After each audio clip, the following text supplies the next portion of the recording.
tao ám ướp tao chạm hốp ôi vô mà nhặt phi gió quá lại nữa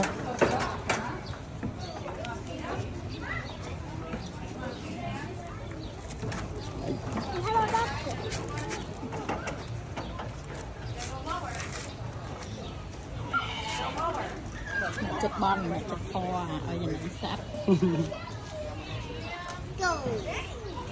nghe nằm bò bò hô hi chạy chạy